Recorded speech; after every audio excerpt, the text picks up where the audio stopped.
জি sir. জি আচ্ছা, sir. ঠিক আছে, আমরা শুরু করে দিই।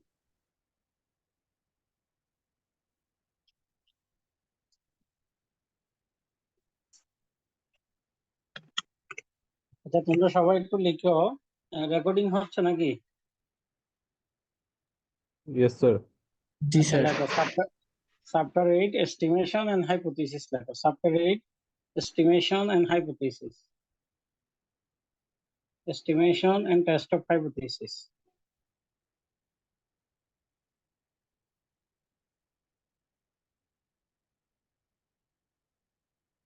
আচ্ছা, এখানে শুরুতে প্রথমে তোমরা টপিকস গুলো একটু লিখে নাও। লেখো রাইট এ শর্ট নোট। লেখো রাইট এ শর্ট নোট। সবাই লিখো write a short note on. লেখো write a short note on.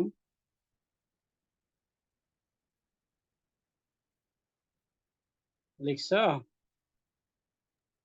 Right a short note on hypothesis. এই হাইপোথিসিসটা লিখো, কমা,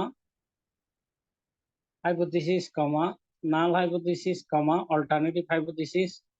যেগুলো আমি টিক চিহ্ন দিচ্ছি এগুলো লিখো। Write a short note on null hypothesis, null hypothesis, alternative hypothesis.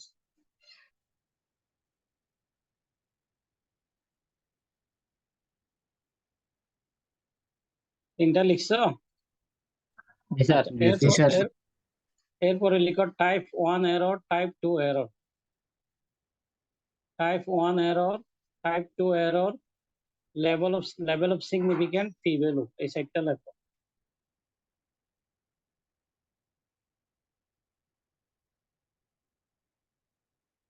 তাহলে টাইপ 1 এরর, টাইপ 2 লিখছি স্যার। এরর, লেভেল, এক দুইজন রেকর্ডিং করলে হয়তো সবার কি করতে হয়? Type 1 error, type 2 error, level of significant P value.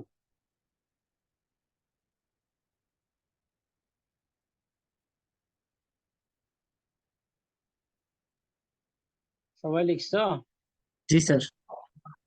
আচ্ছা, নেক্সট হচ্ছে, এগুলো লাগবে না। লেখো কমনলি ইউজড টেস্ট স্ট্যাটিস্টিক্স। লেখো commonly used test statistics, commonly used test statistics. সবাই কাগজে লেখো, খাতায় লিখো। তোমরা কিন্তু ক্লাসে, ফিজিক্যাল ক্লাসে বলতে পারো না কি পড়াচ্ছি, জি স্যার। ঠিক আছে? এগুলো কিন্তু খাতায় আমি দেখবো। Commonly used test statistics. এক লিখছি নম্বরে স্যার। স্যার লিখো আগের পেজে স্যার টাইপ 1 আর কি ছিল ওটা খেয়াল করে নাই, বাজে গেছে। Type 2 error. Type 1 error, type 2 error, level of significant P value. শুধু টপিকস গুলো লিখবা। আমি আজকে যেগুলো আলোচনা করবো সেগুলো লিখাচ্ছি আগে। ঠিক আছে sir. Type 1 error, type 2 error, level of significant P value. আচ্ছা, এরপরে কমনলি ইউজ টেস্ট স্ট্যাটিস্টিক। আচ্ছা, এখানে তোমরা একটা জিনিস খেয়াল করো, এখানে কি লাস্ট এস দিছি? না স্যার। না স্যার। হ্যাঁ, এই দুইটার মধ্যে পার্থক্য আছে। এই জন্য আমি তোমাদের বারবার বলি, ঠিক আছে? তোমাদের সাবজেক্ট হলে এস হবে লাস্টে, কিন্তু এগুলো টেস্ট স্ট্যাটিস্টিক্স, এগুলো ফর্মুলা ফাংশন, এই জন্য এখানে এস হবে না, ঠিক আছে? এক নাম্বার দিয়ে লিখো the normal test or Z test. এক নাম্বার দিয়ে লিখে রাখো the normal test or Z test. The normal টেস্টের আরেকটা নাম হচ্ছে জেড টেস্ট। দুই নম্বর দিয়ে লিখে রাখো টি টেস্ট। টি টেস্ট লিখে রাখো, টি টেস্ট, স্মল টি। এটা কিন্তু ক্যাপিটাল টি দেওয়া যাবে না, স্মল টি। তিন নম্বর দিয়ে লিখে রাখো কাই স্কোয়ার টেস্ট। কাই স্কোয়ার, শোনো, এটা কিন্তু এক্স না, মনে রাখতে হবে এটা এক্স না। এটা কিন্তু এরকম লিখে কাই স্কোয়ার, এক্স, এক্স এর মতো একটু ঘোরায় লিখতে হবে, কাই স্কোয়ার টেস্ট, ঠিক আছে? এভাবে ঘোরায় লিখতে হবে, এটা এক্স না কিন্তু, কাই স্কোয়ার। এটার নাম কি? ল্যাটিন ওয়ার্ড, এটা হচ্ছে একটা ল্যাটিন সিম্বল। আর 4 নম্বরে লিখো ক্যাপিটাল এফ টেস্ট। এটা আবার স্মল এফ দেওয়া যাবে না, ক্যাপিটাল এফ টেস্ট। এগুলো যেভাবে নাম আছে সেভাবে দিতে হবে।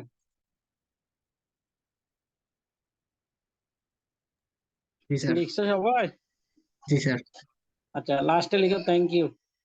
আচ্ছা এখন এরপরে তোমাদের ম্যাথ করাবো আর কি, ঠিক আছে? আজকে যে ম্যাথটা দিছে ওটা দেখাবো তোমাদেরকে, ঠিক আছে? আমি এখন 1 বাই 1 একটু ডিসকাস করতেছি। প্রথম কথা হচ্ছে এই চ্যাপ্টারটা কেন লাগে। আচ্ছা আমি প্রথমে এই চ্যাপ্টারটার একটা এক্সপ্লেনেশন দিচ্ছি, এটা কেন দরকার হচ্ছে। আমরা কি করি, ডাটা কালেকশন করি। সে ডাটা কালেকশন অনুযায়ী ডাটাগুলোকে আমরা প্রি প্রসেসিং করি। প্রি প্রসেসিং করার পর এগুলো মিন, মিডিয়ান, মোড বের করি, ডেসক্রিপটিভ স্ট্যাটিস্টিক্স বের করি। এর পরের ধাপে ডাটাগুলো আমরা কোরিলেশন, রিগ্রেশন বের করি।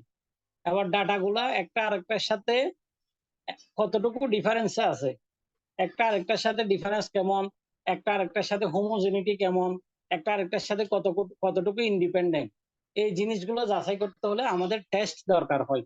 এই যে টেস্ট গুলো লিখছি, টি টেস্ট, জেড টেস্ট, এই ধরনের কিছু টেস্ট দরকার হয়। এই টেস্ট গুলোর প্রত্যেকটার এক একটা ফর্মুলা আছে, আমি ফর্মুলা এখানে লিখি নাই, বুঝতে পারছো? তাহলে এই যে টেস্টটা, এই জিনিসটাকে বলা হবে, এই টেস্ট গুলো করবো আমরা এই সফটওয়্যারের মাধ্যমে।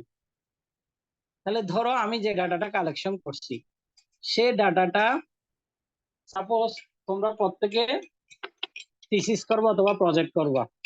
প্রজেক্ট করার আগে ডাটা কালেক্ট করো, প্রজেক্ট করার সময় ডাটা কালেক্ট করো, সেই ডাটা দিয়ে তোমরা বিভিন্ন ধরনের পরীক্ষা নিরীক্ষা করো। এখন ডাটার রেজাল্টটা কিরকম হইতে পারে, তোমার থিসিসের রেজাল্টটা কিরকম হইতে পারে, সেটা তুমি একটা কল্পনা করবা। This is call the hypothesis. This is call the কি? হাইপোথিসিস। হাইপোথিসিস। আচ্ছা আজকে উপজেলা নির্বাচন হয়েছে বিভিন্ন জায়গায়। এখন জি স্যার। উপজেলা নির্বাচনে বিভিন্ন ধরনের ক্যান্ডিডেট থাকে, তাই না? বিভিন্ন ক্যান্ডিডেট থাকে। এখন তোমরা প্রতিটা ক্যান্ডিডেটের এগেইনস্টে তোমরা চিন্তা করো না অমুক জিততে পারে, তমুক জিততে পারে, তাই না? আনারস মার্কা জিততে পারে, টেলিফোন মার্কা জিততে পারে। This is the hypothesis. This is the কি, বলো? হাইপোথিসিস। তা আমাদের Hypothesis. রিসার্চ হাইপোথিসিস কি? রিসার্চ হচ্ছে আমি কি রেজাল্টটা পাইতে পারি, আমি থিসিস করে আমি কি রেজাল্টটা পাইতে পারি, একটা কল্পনা করা। হাইপোথিসিস মানে হচ্ছে একটা কল্পনা করা। তাহলে এখানে লিখছে statement about the nature of a population. Population মানে তুমি যাদেরকে নিয়ে ডাটা কালেক্ট করবা তাদেরকে বলা হবে পপুলেশন। যেমন উপজেলা নির্বাচনে সমস্ত ভোটার গুলো হবে পপুলেশন। এখন ওদের ভোটারদের নেচার নিয়ে তুমি একটা কমেন্টস করলা, তুমি বললা যে ম্যাক্সিমাম ভোটার অমুক ক্যান্ডিডেট কে ভোট দিবে। This is the hypothesis. This is the কি? হাইপোথিসিস। হাইপোথিসিস। হাইপোথিসিস। এখন আমি এখানে একটা হাইপোথিসিস ধরছি, students who eat breakfast will perform better on a state exam than student who don't eat breakfast. যারা নাস্তা করে আসবে সকালবেলায় তারা তারা ভালো করবে কাদের চেয়ে, যারা নাস্তা করবে না তাদের চেয়ে। এটা একটা আমার হাইপোথিসিস। তাহলে আমি যদি আরেকটা স্টেটমেন্ট বলি, এটা ডেফিনেশন আরেকটা আছে, বলছে any statistical statement about the population is called hypothesis. Hypothesis কি বলছি বলতো? Any statistical statement statement about the কি, about the population অথবা about the nature of a population is called the hypothesis. Clear তোমাদের? অর্থাৎ পপুলেশনের বৈশিষ্ট্য সম্পর্কে যে কোনো একটা অনুমান করাটাকে বলা হবে হাইপোথিসিস। যেমন তোমাদের প্রত্যেকের ক্লাসে 30-40 জন করে আছে, আমি একটা হাইপোথিসিস ধরলাম অমুক ছেলেটার রেজাল্ট ভালো হবে, এটা একটা হাইপোথিসিস, কারণ এটার সাথে স্ট্যাটিস্টিক্যাল অনেক বিষয় জড়িত আছে। আচ্ছা নরমালি হাইপোথিসিস দুই ধরনের, একটা হচ্ছে নাল হাইপোথিসিস, একটা হচ্ছে অল্টারনেটিভ হাইপোথিসিস। আচ্ছা নাল হাইপোথিসিসকে আমরা H0 বলবো। কি বলবো বলতো? নাল হাইপোথিসিসকে কি বলবো? H0। জিরো। H0 কেমন? আর অল্টারনেটিভ হাইপোথিসিসকে আমরা বলবো H1 অথবা HA। কি বলছে আবার বলতো? নাল হাইপোথিসিসকে বলবো H0 আর অল্টারনেটিভ হাইপোথিসিসকে কি বলবো? H1 অথবা H8। অথবা HA বলবো। আচ্ছা এখন হোয়াট ইজ নাল হাইপোথিসিস আর হোয়াট ইজ অল্টারনেটিভ হাইপোথিসিস, এখানে একটু পড়া লেখা আছে, একটু পড়ো। The hypothesis which are going to test for, এটা test for possible rejection under the assumption that it is true. This is the null hypothesis. This is the কি? Null hypothesis. The hypothesis which are going to test for possible rejection under the assumption that it is true. যে হাইপোথিসিসটাকে সত্য ধরে আমি আগাবো সেটা হচ্ছে আমার নাল hypothesis. আচ্ছা আমি একদম কথা বলি, তোমাদের যে উপজেলা নির্বাচনের এক্সাম্পল গুলো দিলাম, ধরো এখানে 7 জন ক্যান্ডিডেট আছে, তাহলে আমি এখানে বললাম যে ক্যান্ডিডেট 1 মিউ এ মানে ক্যান্ডিডেট 1 এর প্রাপ্ত ভোট, ক্যান্ডিডেট 1 জেতার সম্ভাবনা আর কি mu B equal to mu C equal to mu কি ডি। প্রত্যেকের জেতার সম্ভাবনা সমান না? জি স্যার। হ্যালো, জি নাল স্যার। হাইপোথিসিস হইতে হবে নিরপেক্ষ, নিউট্রাল। এখানে যদি বলি যে এ ক্যান্ডিডেট জেতার সম্ভাবনা বেশি, তাহলে নির্বাচন করার দরকার নাই, টেস্টও করার দরকার নাই। নাল হাইপোথিসিস হইতে হবে নিরপেক্ষ। ধরো একজন বিচারক জাজমেন্ট বিচার করবে, 2 জন লোকের বিচার করবে, বিচার করার আগে আমি কে ইনোসেন্ট এবং কে গিলটি সেটা আমি বলে দিব না। আমি বলবো কি, আমি বলবো 2 জনই ইনোসেন্ট, বোথ আর ইনোসেন্ট। বোথ আর কি বলো? স্যার। ইনোসেন্ট। ইনোসেন্ট। তাহলে আমি এটাকে নাল হাইপোথিসিস ধরলাম। আমি যদি বোথকে গিলটি বলি, তাহলে তো আমার বিচার করারই দরকার নেই, পানিশমেন্ট দিয়ে দাও। অথবা একজনকে গিলটি একজনকে ইনোসেন্ট বললাম, তাহলে তো টেস্ট করার দরকার নাই, বিচার করার দরকার নাই। তাহলে নাল হাইপোথিসিস হইতে হবে নিরপেক্ষ। তাহলে the hypothesis are going to test for possible rejection under the assumption, যেটাকে আমি অনুমান করে ধরে নিই, সত্য বলে অনুমান করে ধরে নিই। আমার নাল হাইপোথিসিসের টেন্ডেন্সিটাকে রিজেক্ট করা। তাহলে this is called the null hypothesis. Null hypothesis ধরো তোমাদের 2 সেকশনের স্টুডেন্টের জিপি এর মধ্যে আমি তুলনা করব। এখন আমি টেস্ট না করে বলে দিলাম এ সেকশন ভালো বি সেকশন খারাপ, এরকম হইতে পারবে না। বলতে হবে mu 3 A section equal to mu 3 B section, মানে এ সেকশনের গড় জিপি এবং বি সেকশনের গড় জিপি সমান। This is the null hypothesis. আর অল্টারনেটিভ হাইপোথিসিস হচ্ছে নাল হাইপোথিসিসের বিপরীত। যেটা বিপরীত, বলবো যে না 3 জন ক্যান্ডিডেট সমান নয়, 3 জন ক্যান্ডিডেট কি নয়, 7 জন ক্যান্ডিডেটের কি নয়, সমান নয়। This is the alternative hypothesis. অর্থাৎ যে হাইপোথিসিসটা নাল হাইপোথিসিসের বিপরীত হবে সেটা অল্টারনেটিভ হাইপোথিসিস। অর্থাৎ নাল হাইপোথিসিস সত্য না হলে অল্টারনেটিভটা সত্য হবে, এটাই।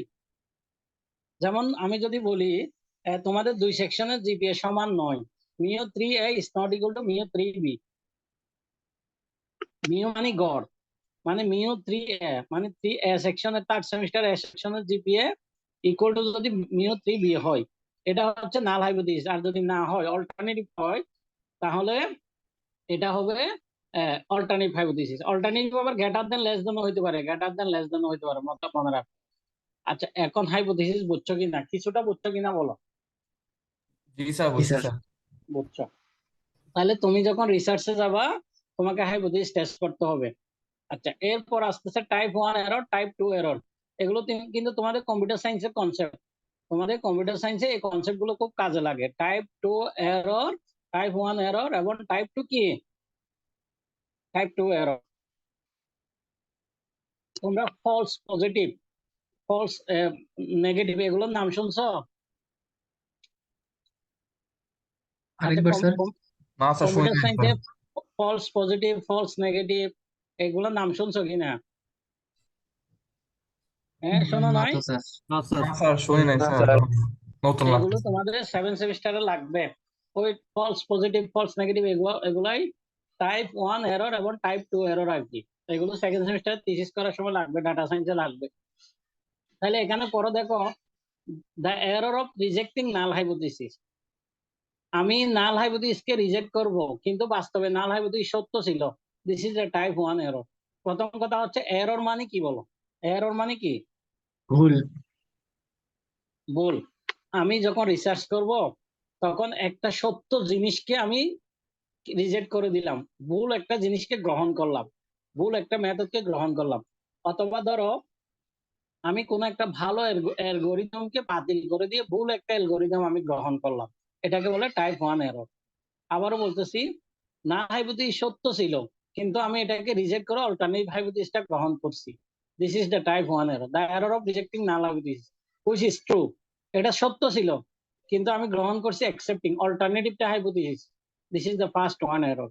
আচ্ছা, আমি যদি তোমাদের এক্সাম্পল দিই, ধরো একজন বিচারক বিভিন্ন যুক্তি তর্ক যাচাই করে রায় দিল, একজন একজন ইনোসেন্ট ব্যক্তি যার কোনো দোষ নাই, তাকে কি করলো, ফাঁসির কাস্টডিতে তোলাই দিল। This is the type 1 error. এক প্রকার টাইপ 1 এরর, খুবই মারাত্মক টাইপ 1 এরর। অর্থাৎ যার কোনো দোষ নাই, তাকে ফাঁসির কাস্টে ঝুলা দিয়ে যার দোষ আছে তাকে রিলিজ করে দিল। This is the type 1 error, অর্থাৎ যার দোষ আছে তাকে গ্রহণ করলো, ভালো বলে গ্রহণ করলো। This is the type 1 error. আর এখন টাইপ 2 স্যার এরর উল্টাটা। টাইপ 2 এরর হচ্ছে the error of accepting null hypothesis. Null hypothesis accept করছে কিন্তু নাল হাইপোথিসিস ফলস ছিল, অথচ সত্য ছিল কিন্তু কি alternate hypothesis. This is the type 2 error. তাহলে টাইপ 2 আবারও বলতেছি, the error of accepting null hypothesis when it is false, কিন্তু এটা ফলস ছিল, সত্য ছিল হচ্ছে অল্টারনেটিভটা। This is the type 2 error. অর্থাৎ একজন বিচারক একজন নির্দোষ ব্যক্তিকে একজন দোষী ব্যক্তিকে রিলিজ করে দিল। কোনটা মারাত্মক? দোষী ব্যক্তিকে রিলিজ করা ভালো নাকি ইনোসেন্ট ব্যক্তিকে ফাঁসির কাস্টে ঝুলাই দেওয়া ভালো? ইনোসেন্টকে Type 1. ফাঁসিতে ঝুলাই দেওয়া ভালো। এই জন্য টাইপ 1 এররটা মারাত্মক। অর্থাৎ বিচারক কি হলো, সে যুক্তি তর্ক করে একজন দোষী ব্যক্তিকে রিলিজ করে দিল, ঠিক আছে। আর this is the type 2 error. Clear? মোটামুটি বোঝা গেছে কিনা বলো তো কিছুটা?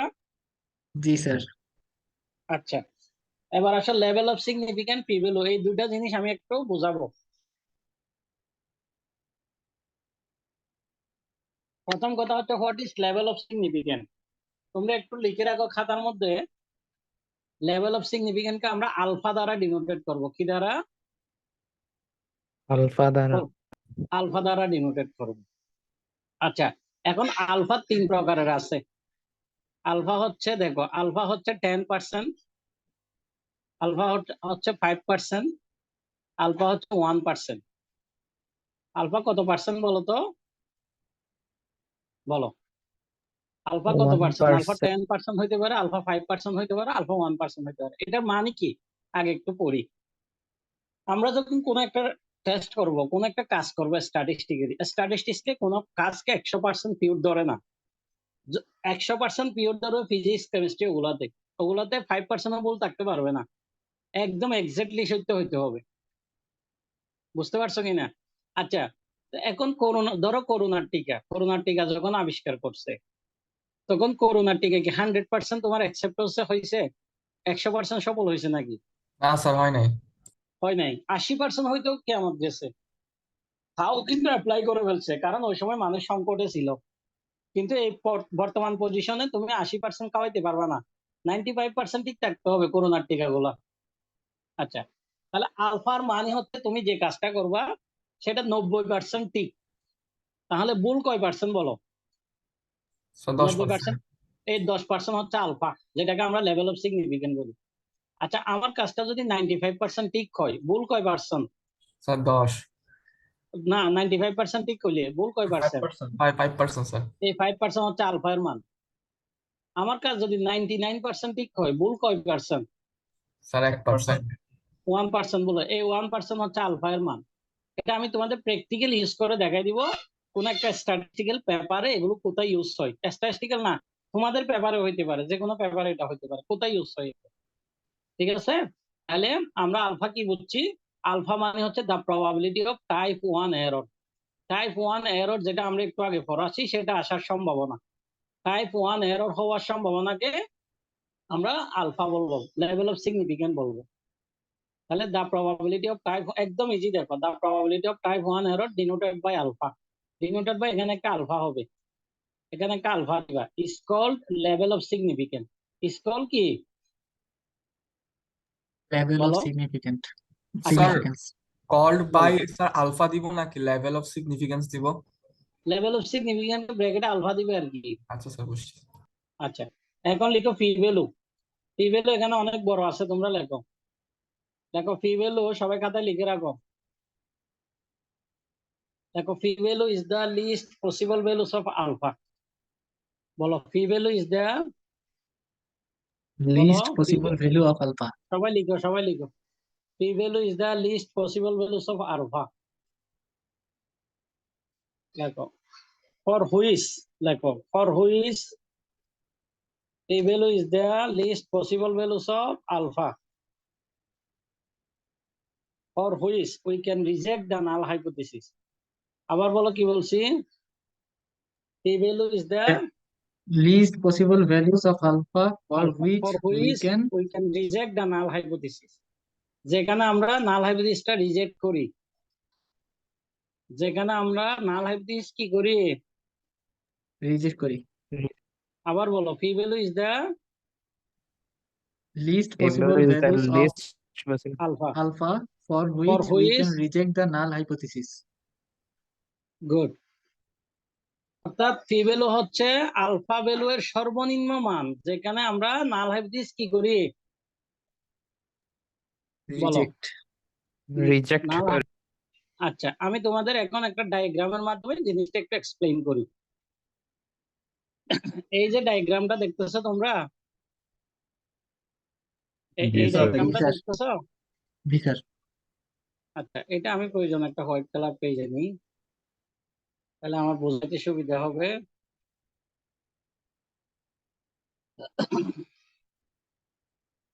আচ্ছা,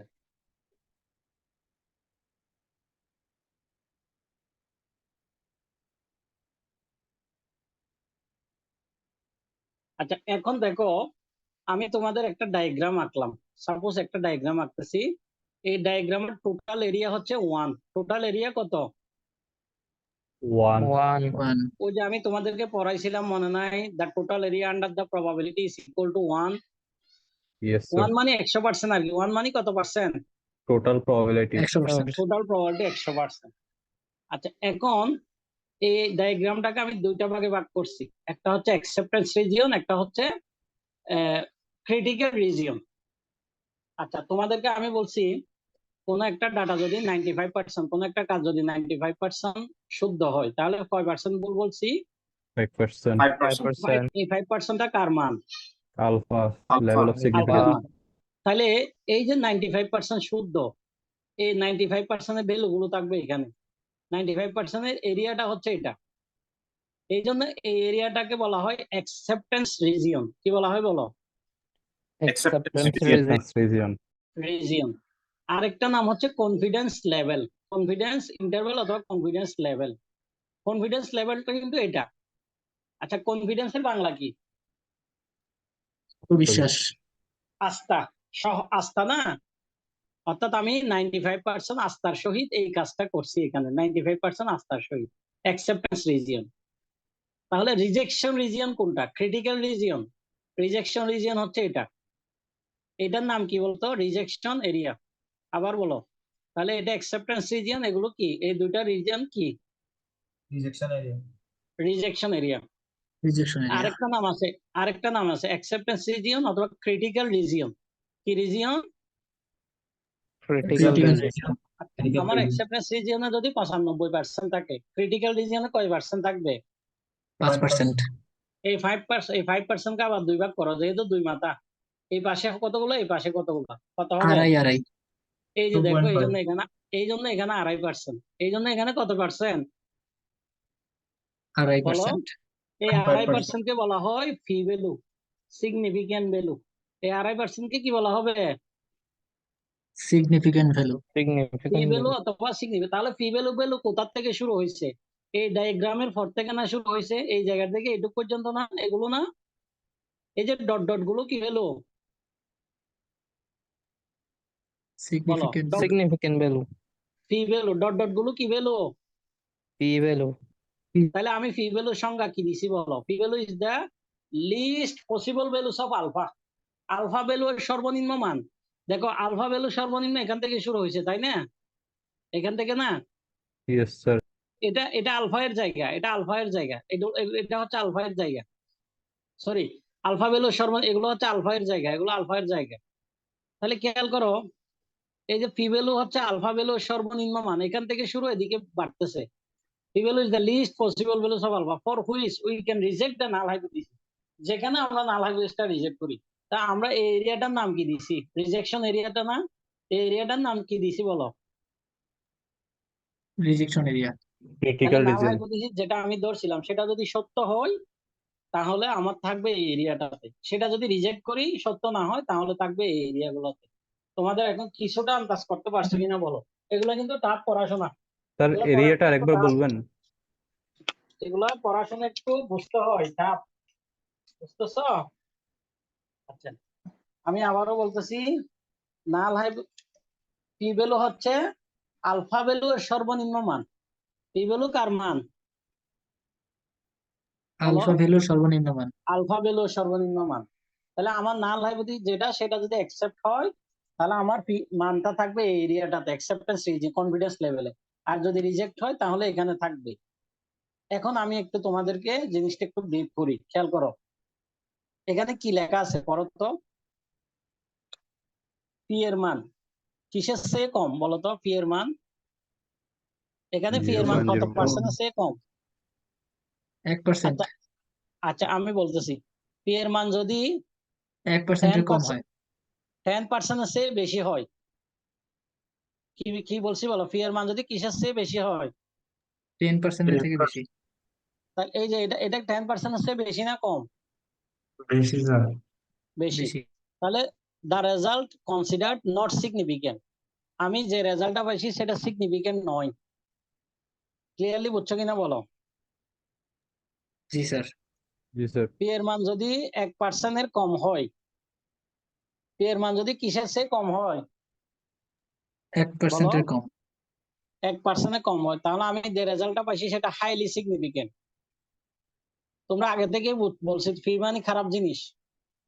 আবার দেখো ফি এর মান যদি 5%-এর নিচে হয়, 5%-এর নিচে মানে 1%-এর বেশি। 5%-এর নিচে মানে কার পার্সেন্টের বেশি? এই যে এই লেভেলে, এই রেঞ্জের মধ্যে থাকে, তাহলে রেজাল্টটা স্ট্যাটিস্টিক্যালি সিগনিফিকেন্ট। প্রথম কথা হচ্ছে হাইলি সিগনিফিকেন্ট, দ্বিতীয় কথা হচ্ছে স্ট্যাটিস্টিক্যালি সিগনিফিকেন্ট, তৃতীয় কথা হচ্ছে নট সিগনিফিকেন্ট। কি বলছি আবার বলো তো? হাইলি সিগনিফিকেন্ট, স্ট্যাটিস্টিক্যালি সিগনিফিকেন্ট, আর হ্যাঁ, নট সিগনিফিকেন্ট। আচ্ছা আমরা আমরা ডায়াগ্রামে দেখি, প্রয়োজনে ডায়াগ্রামে দেখি এবং একটা প্র্যাকটিক্যাল এক্সাম্পলও দেখবো আমরা। এখানে কি লেখা আছে বলো? পি এর মান কার চেয়ে বেশি? আচ্ছা এখানে একটু রেঞ্জ বেশি ধরছে, পি ভ্যালু। এই যে দেখো এখানে এই রেঞ্জটা পড়ো, দেখো পি এর মান যদি 10 এর চেয়ে বেশি হয়, নাল হাইপোথিসিস কি কি ইনফারেন্স করছে বলো? Not significant. এটা কি? নট আর সিগনিফিকেন্ট। এটা কি? Weak significant. এটা কি? Moderate significant. এটা অন্য অন্য লেভেলে ধরছে, ঠিক আছে। আর এর চেয়ে বেশি হলে স্ট্রং সিগনিফিকেন্ট, ঠিক আছে। এগুলো আছে, দেখো এখানে দেখো তো এটা বোঝা যায় কিনা। দেখো ফি ভ্যালুর ইন্টারপ্রিটেশন করছে, দেখছো? এই যে দেখো 10%-এর বেশি হলে কি লিখছে? Not significant. কি বলছে? নট 10%-এর সিগনিফিকেন্ট। বেশি নট সিগনিফিকেন্ট। আচ্ছা এবার আমরা এই জিনিসগুলো প্র্যাকটিক্যালি কোথায় ইউজ হয় একটু দেখাই। এই জিনিসগুলো প্র্যাকটিক্যালি আমরা আমরা ম্যাথ করব, তারপরে আমরা একটু প্র্যাকটিক্যালি দেখি যে কোথায় ইউজ হয় এগুলো, ঠিক আছে। এগুলো প্রতিটা আর্টিকেলে ইউজ হয়।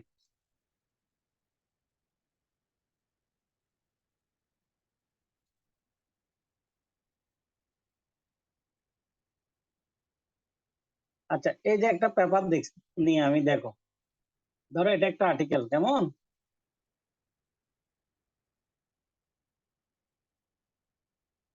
আচ্ছা এটা না নেই, আরেকটা অন্য পেপার নিই।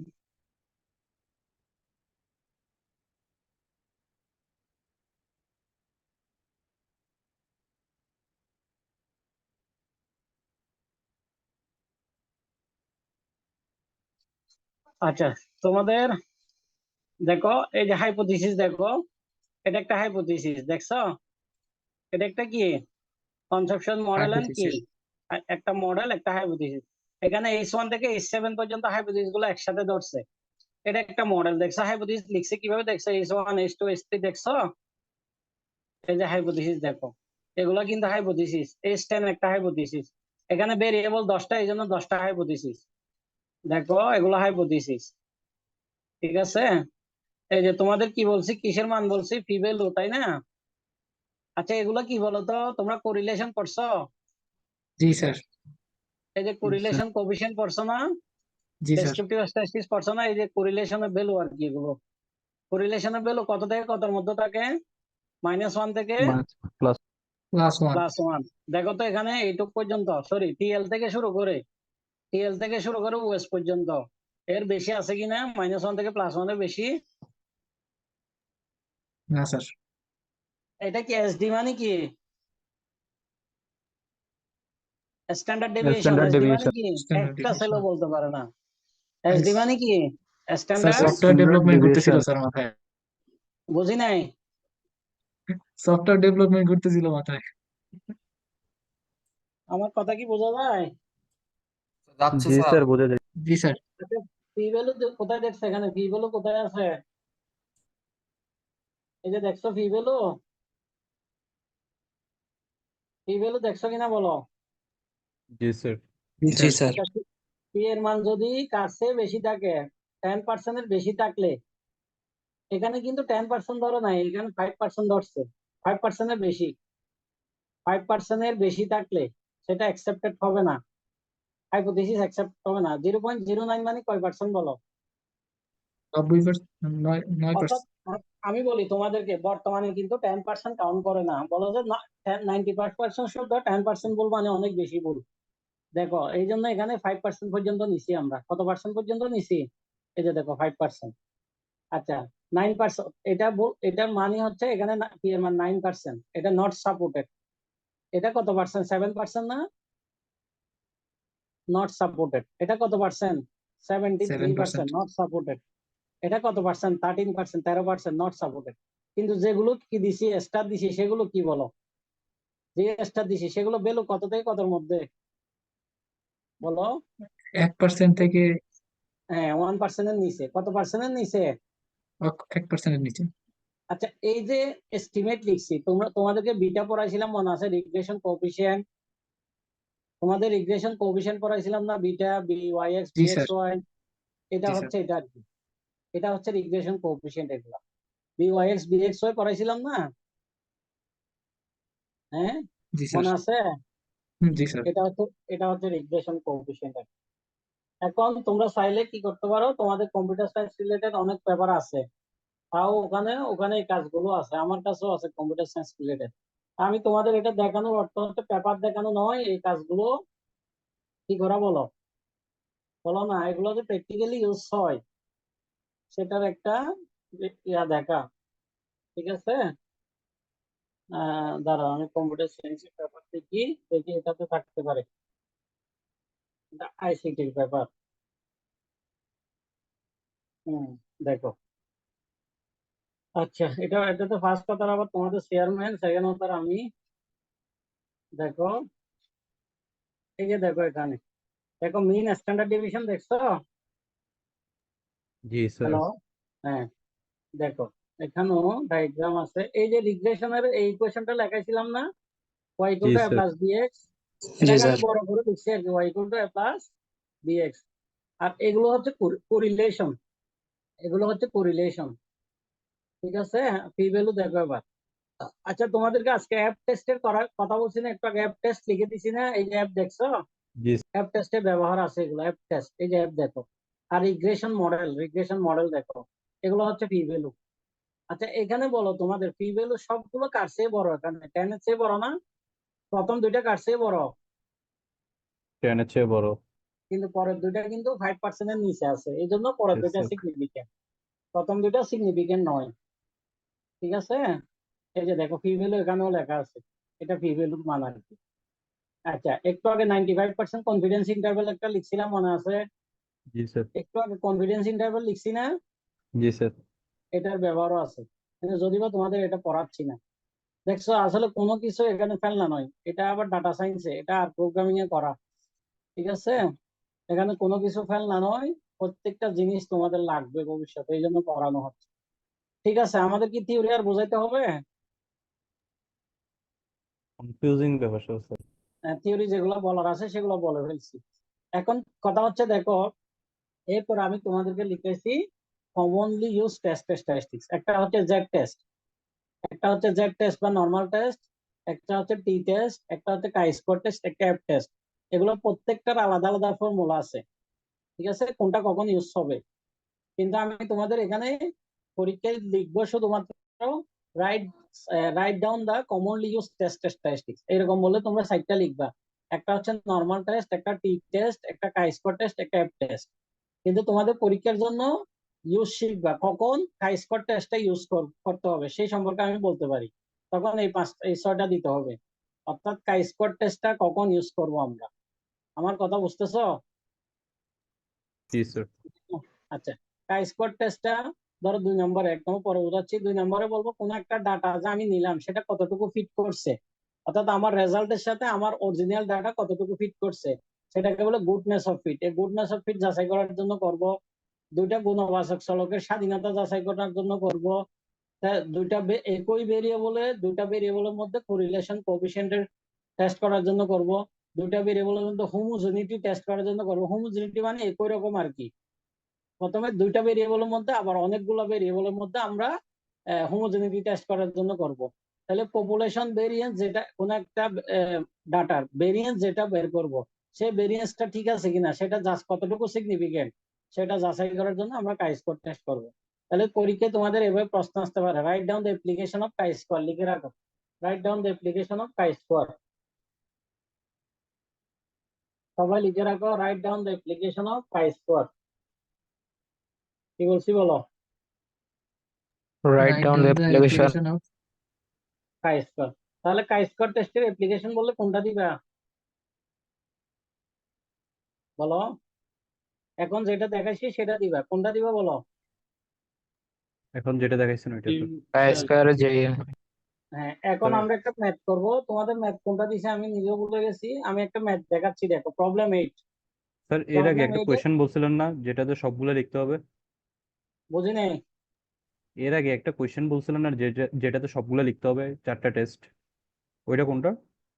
সবগুলো লিখতে হবে না তো, 4টা টেস্ট লিখবে, কাই স্কোয়ার টেস্টটা পড়বা শুধু। ঠিক আছে? ঠিক টি আছে। টেস্ট, টি টেস্ট, কাই টেস্ট, এফ টেস্ট, আর জি একটা কি স্যার। Normal test. এই 4টার নাম লিখবা, শিখবা শুধু কাই স্কোয়ার টেস্টেরটা ও আচ্ছা স্যার, বুঝতে নামগুলো পারছি। 4টা শিখবা। হুম। জি স্যার। আচ্ছা, এই ম্যাথটা পড়ো তো দেখি, এই ম্যাথটা পড়ো তোমরা সবাই।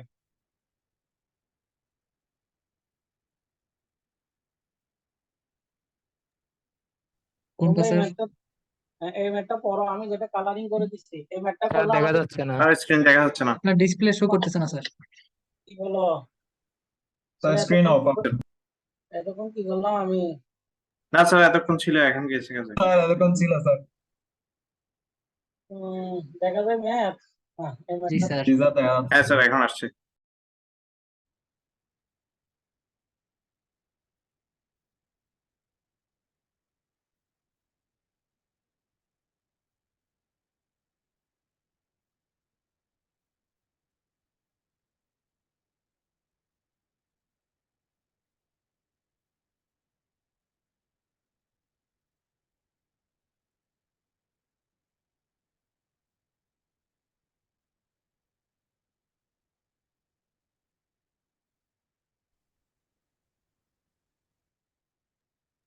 স্যার কি কথা স্যার আপনি বলতেছে? তো মিউট হয়ে গেছেন। না স্যার, নাই মনে হয়। আছে বাট মিউটেড।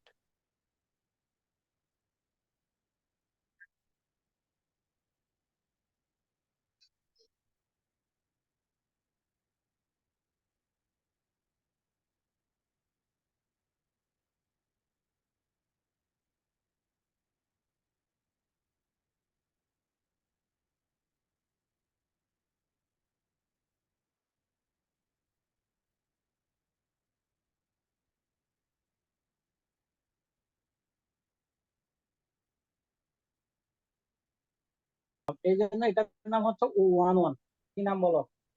O11 মানে অবজারভেবল 11 নম্বর। এটার নাম কি হবে তাহলে? এক নাম্বার, এক নাম্বার রো, O12 2 নম্বর কলাম। শোনো, এটা হচ্ছে রো, এটা হচ্ছে কলাম। তাহলে এটা কত? এটা 21 রো কত? এটা 2 নম্বর রো না? জি স্যার, 1 নম্বর কলাম। এটা কত লাস্টেরটা? এটা 2 নম্বর রো 2 নম্বর Row কলাম। 2. বলো, 2 নম্বর রো 2 নম্বর কলাম। বোঝা যাচ্ছে? Yes sir. দেখো বোঝো কিনা, বোঝা যায়? আচ্ছা, জি স্যার। এখন আমার এখানে প্রথম কাজ হচ্ছে রো এর টোটাল কলামের টোটাল বের করা। দেখো আমি রো এর টোটাল বের করছি, কলামের টোটাল বের করছি, দেখছো? জি স্যার। কি করছি বলো? রো এর টোটাল, কলামের টোটাল বের করছি। বলো, কলামের টোটাল বের করছি। আচ্ছা, এটা যদি রো এর টোটাল হয়, এটার নাম দিলাম R1, এটার নাম দিলাম R2। এটা কলামের টোটাল না, এটার নাম কত দিব?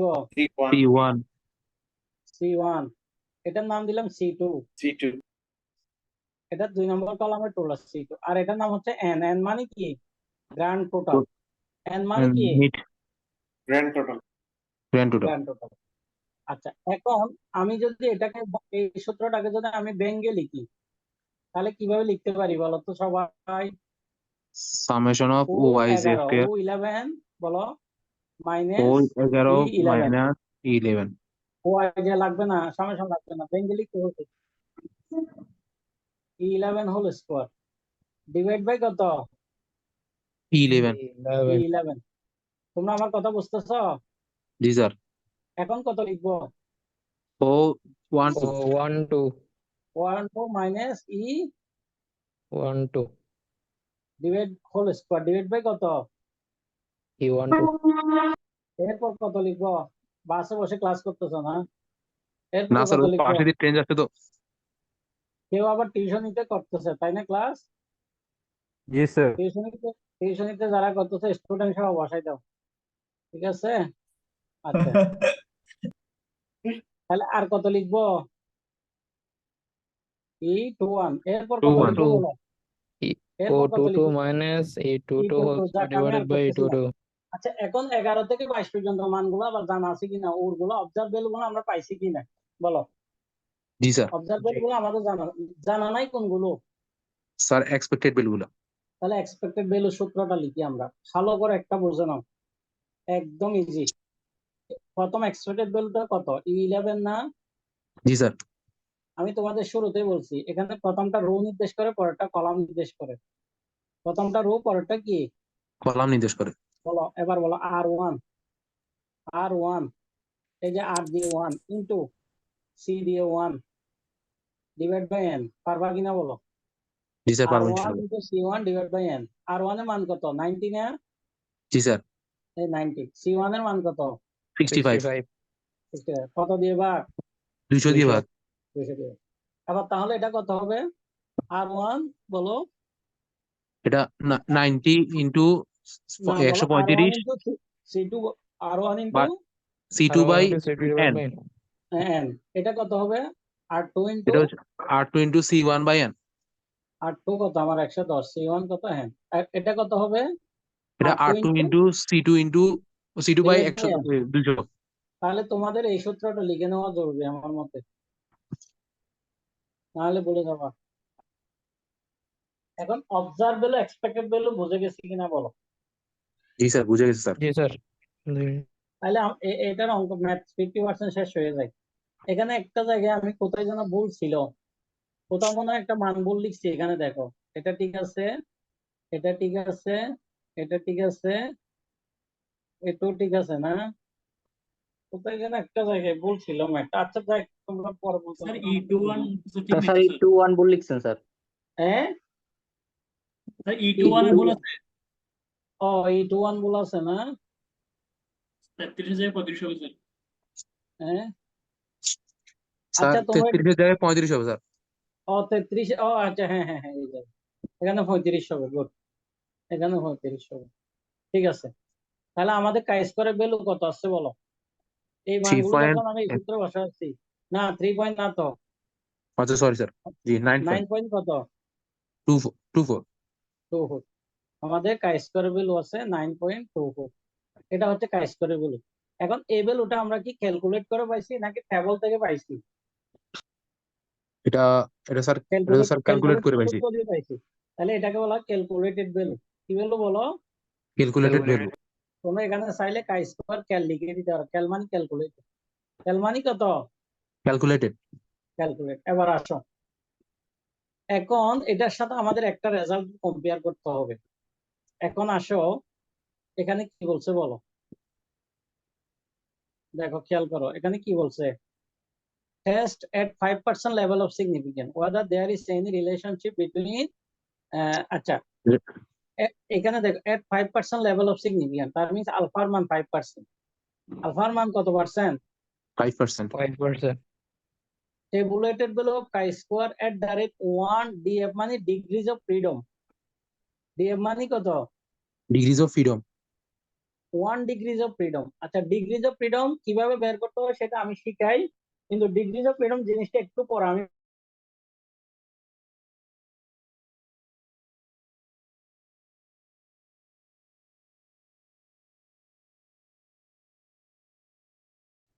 ডিগ্রিজ অফ ফ্রিডমের সূত্রটা লিখে রাখবো, r-1 × c-1। লিখছো? জি স্যার লিখছি। আবার স্যার বলে এটা কি দিবো। ওই স্বাধীনতার মাত্রা বলছিলাম যে ওইটা নাকি? হ্যাঁ, স্বাধীনতার মাত্রা আর কি। তাহলে ডিগ্রিজ অফ ফ্রিডম মানে হচ্ছে r-1 c-1, বলো c-1। আর মানে আচ্ছা, এখানে রো কয়টা বলছি? 2/2 অর্ডারের রো কয়টা? দুইটা। দুইটা। তাহলে 2 - 1 করো, ইনটু 2 কলাম - 1 কয়টা? 2 দুইটা স্যার। - 1। তাহলে ডিগ্রিজ অফ ফ্রিডম কত? 1 স্যার। 1। এই জন্য 1 ডিগ্রিজ অফ ফ্রিডম। এটা তোমাকে বের করতে হবে, এটা ওখানে ইয়ে করবে না। 1 ডিগ্রিজ অফ ফ্রিডম। এখন খেয়াল করো, তাহলে 1 ডিগ্রিজ অফ ফ্রিডমে 5% লেভেল অফ সিগনিফিকেন্টে কাই স্কোয়ারের টেবুলেটেড ভ্যালু কত দিয়ে আছে? 3.8। 3.84। এটা হয়তো প্রশ্নে দেয়া থাকবে, কিন্তু এটা বের করার সিস্টেম আছে। আমি তোমাদেরকে অনলাইনে বের করে দেখাচ্ছি। তোমরা এগুলো তোমাদের পরবর্তী লাইভে লাগতে পারে, এই জন্য আমি অনলাইনে দেখাই। আচ্ছা, প্রথমে আমি একটা দ্বারাও শেয়ার করি, সমস্যা নেই। একটু গুগলে যাচ্ছি, সবাই দেখতেছ? জি স্যার। জি স্যার দেখতেছি এখন স্যার। এখন আমি কি লিখবো বলো? কাই স্কুল কাই স্কোয়ার টেবল লিখবো। কাই স্কোয়ার টেবল কি লিখবো বলো? কাই স্কোয়ার টেবল। এই যে দেখো, এখানে কাই স্কোয়ারের টেবল গুলো দেয়া আছে।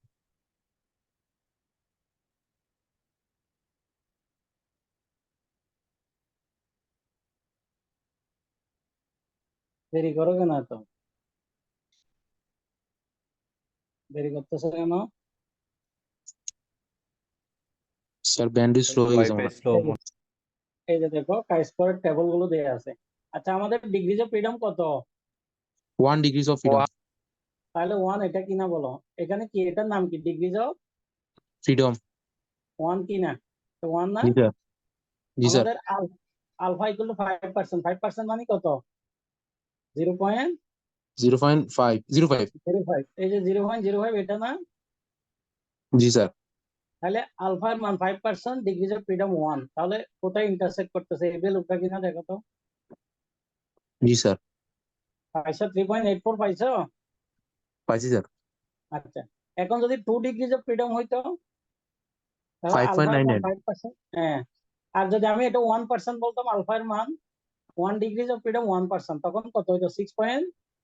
6.63। আর যদি বলতাম যে আলফার মান 1%, এখন ডিগ্রিজ অফ ফ্রিডম 2, তখন কত হইতো? 9. 9.2। এভাবে তোমরা কনসিডার করবে আর কি, বুঝতে পারছো? তাহলে আমি কোথায় ছিলাম? এখন আসো, তাহলে আলফার মান যে 3.84, এটা বুঝছো তো? জি জি স্যার। স্যার। আচ্ছা, এখন বলো, এখন আমরা কম্পেয়ার করি। কাই স্কোয়ারের আমরা ক্যালকুলেশন করে পাইছি 9.24। আবার টেবল থেকে পাইছি কাই স্কোয়ারের ভ্যালু। টেবল থেকে কত পাইছি? 3.84। 3.84। কোনটা বড়? স্যার আমাদের ক্যালকুলেটরটা বড় স্যার। তাহলে কাই স্কোয়ারের ক্যালকুলেটেড ভ্যালু যদি টেবুলেটেড চেয়ে বড় হয়, নাল হাইপোথিসিস যেটা পাইছি সেটা রিজেক্টেড। কি বলছি বলো? ক্যালকুলেটেড ভ্যালুটা যদি টেবলদের ভ্যালু থেকে যদি বড় হয় তাহলে নাল হাইপোথিসিস যেটা ধরছি ওটা হচ্ছে রিজেক্টেড স্যার। তোমরা যে কোনো একটা মনে রাখো, ক্যালকুলেটেড ভ্যালু বড় হইলে রিজেক্টেড, ছোট হইলে অ্যাকসেপ্টেড। কার চেয়ে বড় সেটা পড়ার দরকার নেই, ঠিক আছে? জি তাহলে স্যার। গুলাই ফেলবা না, যে কোনো একটা ধরে শিখো। লিখে রাখো ইফ, লিখে রাখো if chi square calculated greater than chi square tabulated, reject null hypothesis লিখো। রিজেক্ট যেটা ধরছিলাম নাল হাইপোথিসিস, সেটা রিজেক্টেড।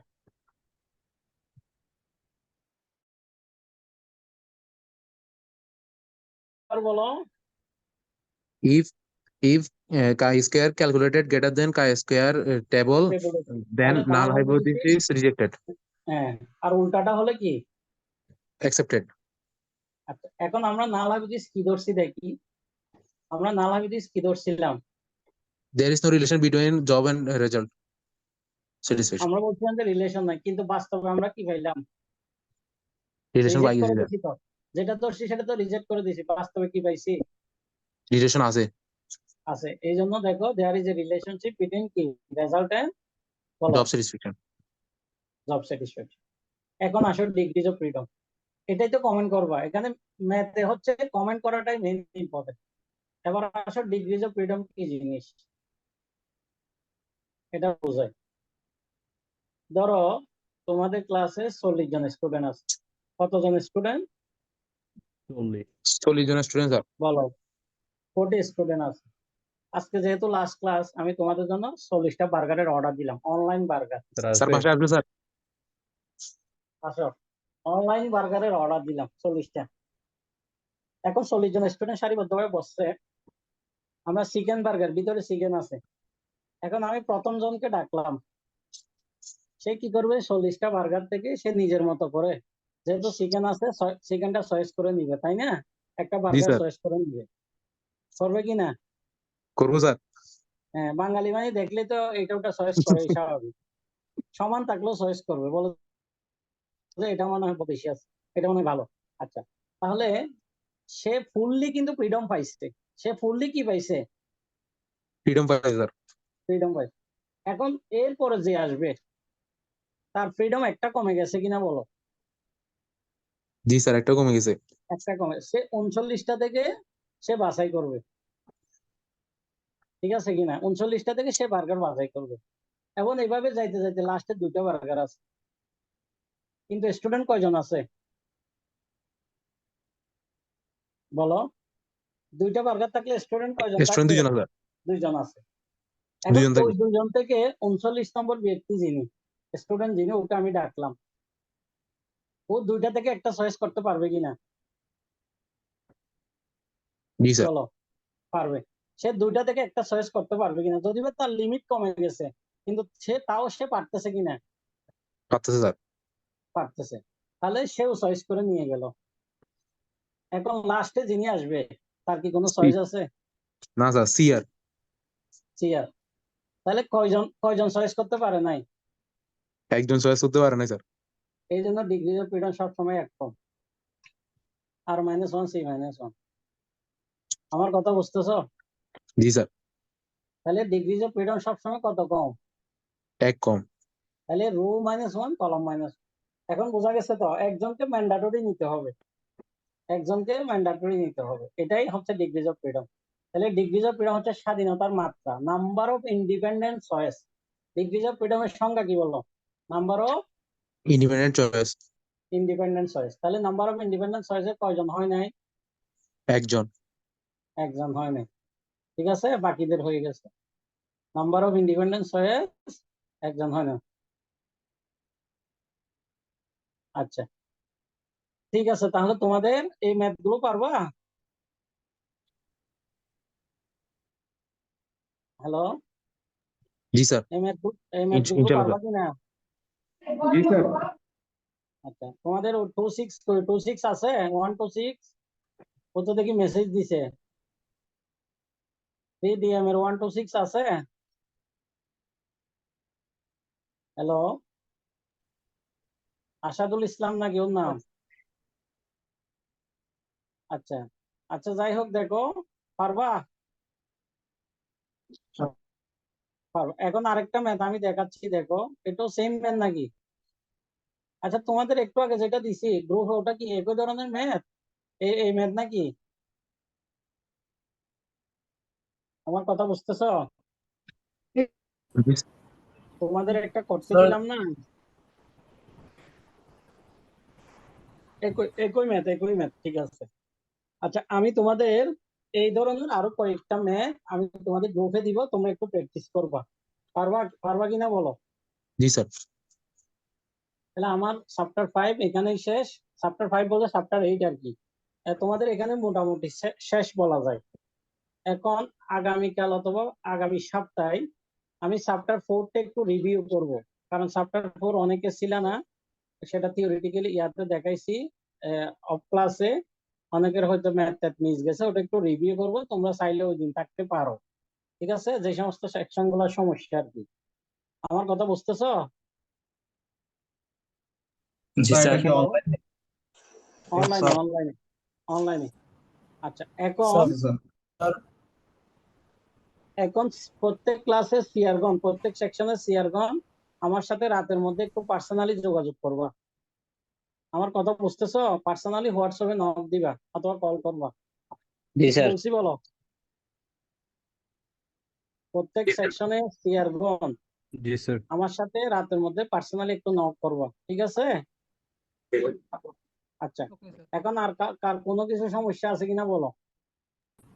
স্যার স্যার প্রশ্নে কি কায়েস্কয়ারের ম্যাথ একটা ডিগ্রিজ অফ পরীক্ষা থাকবে ফ্রিডমের না মান স্যার? দেওয়া থাকবে? বুঝি নাই।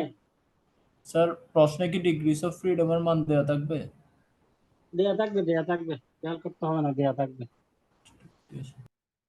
আচ্ছা, স্যার বলো। এরকম টাইপের একটা ম্যাথও থাকবে না স্যার? হ্যাঁ, এরকম টাইপের ম্যাথ তো মাস্ট থাকবে একটা। প্রতি ইয়াতে আসছে তো, দেখো নাই কোশ্চেন গুলো? জি স্যার। হ্যাঁ। আচ্ছা, স্যার তাও H0 বলো। আর H1 চেঞ্জ করে দিলে। রেকর্ড গুলো দিয়ে দিলে ভালো হয়। আর কি সমস্যা? স্যার H0 আর H1 কি চেঞ্জ করে দিলে সমস্যা হবে? সেম নাকি স্যার স্যার এটা? তুমি নিজে যাবো। আচ্ছা, দেখাই দাঁড়া, ওটা রিপিট করলে আসলে খুব বেশি বোঝা যাবে না।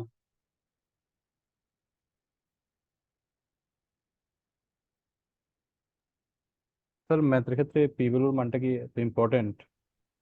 হ্যাঁ, পি ভ্যালু ম্যাথের ক্ষেত্রে ইম্পর্টেন্ট না। পি ভ্যালু হচ্ছে তোমরা যখন বড় অ্যানালাইসিসে যাবা, তাহলে সমস্যা নেই স্যার। তখন তোমাদের পি ভ্যালুটা ইম্পর্টেন্ট আর কি। যখন কোনো বড় কোনো অ্যানালাইসিসে যাবা তখন ইম্পর্টেন্ট আর কি। আচ্ছা দেখো, আমি একটা ইয়া করছি, আমি একটা ডাটা ওপেন করতেছি এসপিএসএস এর। দেখো, এই সফটওয়্যারটার নাম কি বলো? স্যার কোনটা? এসপিএসএস। স্মার্ট এখন পিএলএস। না না, স্মার্ট পিএলএস তো নিচে একটা, এখন একটা ডাটা ওপেন হচ্ছে, দেখো এসপিএসএস। এসপিএসএস, হ্যাঁ। দেখো, একটু সময় লাগে 2 মিনিট।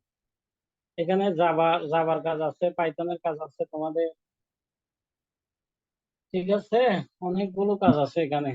দেখো, এই যে অ্যানালাইসিস এর মধ্যে দেখছো কোরিলেশন রিগ্রেশন আছে, কোরিলেট দেখছো, জি স্যার। রিগ্রেশন দেখছো। আচ্ছা, জি স্যার। এখানে ভেরিয়েবল গুলো আসলে আমার ওইরকম পরিচিত না, তারপরে আমি মোটামুটি আন্দাজ একটা ভেরিয়েবল দিচ্ছি। দেখো, রিগ্রেশন দিলাম, লিনিয়ার দিলাম, ধরো এখানে ডিপেন্ডেন্ট ভেরিয়েবল দিলাম এটা, আর ইন্ডিপেন্ডেন্ট আন্দাজে কয়েকটা দিয়ে দিলাম। সরি, ইন্ডিপেন্ডেন্ট গুলো থাকবে এখানে, এখান থেকে কয়েকটা দিলাম আমি। এই যে এরকম অবস্থা কেন করতেছে দেখো। তাহলে স্ট্যাটিস্টিক্স কন্টিনিউ ভেরিয়েবল ওকে দিলাম। এই যে দেখো, এই যে সিগনিফিকেন্ট দেখতেছো, সিগনিফিকেন্ট কটাটা দেখতেছো? জি স্যার। জি স্যার। এটাই পি ভ্যালু আর কি। এটাই কি value? P value. P value. এটা এটা যেমন এটা সিগনিফিকেন্ট, যেহেতু এটা 1% এর নিচে, কিন্তু এটা কি সিগনিফিকেন্ট? না স্যার। এটা স্যার কি এটা তো 1 সিগনিফিকেন্ট? না। এটা ও নট সিগনিফিকেন্ট। এটা জি কি স্যার। সিগনিফিকেন্ট? না স্যার। সিগনিফিকেন্ট মানে এটা সিগনিফিকেন্ট নয় আর কি। জি এটা স্যার। সিগনিফিকেন্ট, এটাও না না নয়। স্যার। কিন্তু দেখো, এটা সিগনিফিকেন্ট, এটা সিগনিফিকেন্ট, আবার এটাও সিগনিফিকেন্ট, এটাও সিগনিফিকেন্ট। তার মিনস যেগুলো সিগনিফিকেন্ট সেই ভেরিয়েবল গুলো আমার গুরুত্বপূর্ণ আর কি। আমার এই গবেষণার জন্য ওই ভেরিয়েবল গুলো আমার গুরুত্বপূর্ণ। আমার কথা বুঝতেছো? মানে যেগুলো সিগনিফিকেন্ট ওগুলো গুরুত্বপূর্ণ। আমার গবেষণার জন্য আমার ওই ভেরিয়েবল গুলো গুরুত্বপূর্ণ। আর এটা হচ্ছে রিগ্রেশন কোএফিসিয়েন্ট। এটা কি? Regression coefficient. কোএফিসিয়েন্ট। কোরিলেশন করবা, কোরিলেশন। মানে আমরা সফটওয়্যারটা স্যার কোরিলেশন, আমাদেরকে ছেকে ছেকে দিয়ে কোনগুলা নিয়ে কাজ করবো? হ্যাঁ, এই যে মানে আমাদেরকে ধরো আমি তোমাদের দুইটা ভেরিয়েবলের মধ্যে কোরিলেশন দেখাচ্ছি। অপশন হচ্ছে পিয়ারসন কোরিলেশন আছে কিনা দেখো। আচ্ছা, এই যে পিয়ারসন কোরিলেশন, পিয়ারসন দেখছো? পিয়ারসন কোরিলেশন কত আছে? কোরিলেশনের ভ্যালু 0.26। কত? 0.226। 0.26। আর এটা সিগনিফিকেন্ট, এই যে পি ভ্যালু দেয়া আছে 0.0। পি ভ্যালু কত দেয়া আছে? 0.0। টোটাল মানে কি? টোটাল মানে দুই দিকে আর কি, লেসের দিকে, এদিকেও এদিকেও দুই দিকে। আর যদি শুধু একদিকে হয় তখন এটা ওয়ান টেল লিখবে। কি লিখবে? ওয়ান টেল। ওয়ান টেল। হম। এই যে এটা কোরিলেশন হয়ে গেল, কোরিলেশন বা সিগনিফিকেন্ট। এগুলো ইউজ আছে, কিন্তু আমাদের তো আসলে প্র্যাকটিক্যাল নাই, সব থিওরিটিক্যাল, এই জন্য আমি পড়াই মজা পাই না। এগুলো যদি ল্যাবে কিছু জিনিস করাইতে পারতাম মজা হইতো। স্টুডেন্টের ঠিকই দেখা যায় যে হায়ার স্টাডির জন্য এগুলো দরকার হয়। ঠিক আছে তাহলে